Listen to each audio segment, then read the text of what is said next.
Yo guys, Red Marvel here, back again with another review, and this time it is Godzilla minus one. Before we get into it, and by the way, guys, this is a spoiler review, guys. If you do not want to be spoiled, click off the video.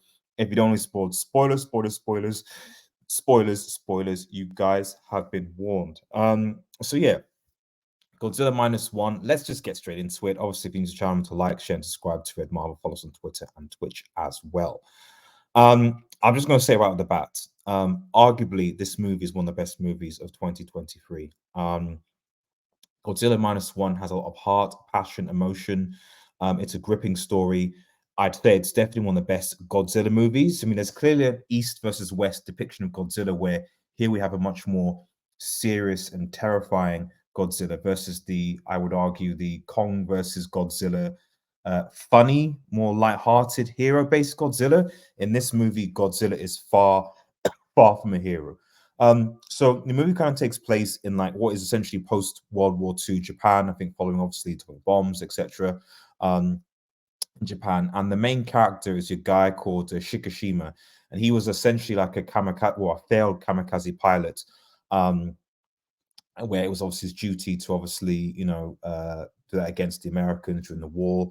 And you see him, and he's with his war brothers on an island, and basically that island and his fellow soldiers are attacked and killed by Godzilla, with Shikishima failing to act. And a lot of this movie is actually you seeing how he processes his PTSD, because he gets a lot of PTSD from his failures, or what he sees as failures to actually sort of protect his fellow comrades, basically.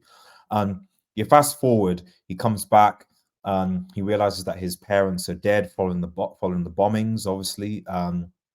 He then comes across a woman called Noriko, who also, her parents obviously not have died during the bomb as well. And then they come across a child that's kind of thrust upon them called Akiko, I think, who was given to Noriko. And so they kind of all come together and form this kind of patchwork type family, effectively. And it's literally about survival. That's what this movie is about. It's about survival. They kind of come together. There's still a lot of shock and trauma with everything that's happened, and obviously the devastating loss of life. And they have to kind of try and survive. and in the midst of all this, Godzilla ends up coming back. And revealing himself, to Japan. And it's crazy, guys. It is absolutely crazy. I've never seen such a depiction of Godzilla like this before, where you legitimately are like, this guy is an asshole. Like, all the destruction, all this, and it obviously makes sense because it's a massive kaiju, but I've never seen it where I'm like, there's literally no redeeming quality about this. It's just a big monster that just wants to cause wanton destruction. And I make the argument that, if anything, even though this movie is called Godzilla minus one, a lot of this movie, and for a lot of people, probably aren't going to watch it because they're thinking, it's just another monster movie. There is a lot of drama here, sometimes melodrama, but there is a lot of drama in this movie.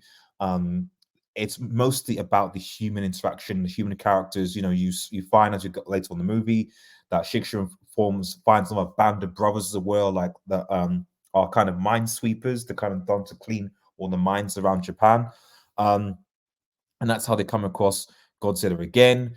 The main professor guy character, I think, tries to find a way to try and defeat Godzilla because they have no idea what it is. You literally think, how the hell are they going to stop this beast, because they don't know what it is, where it came from. They don't know what to do about it, and there is this sense of powerlessness and stakes with it.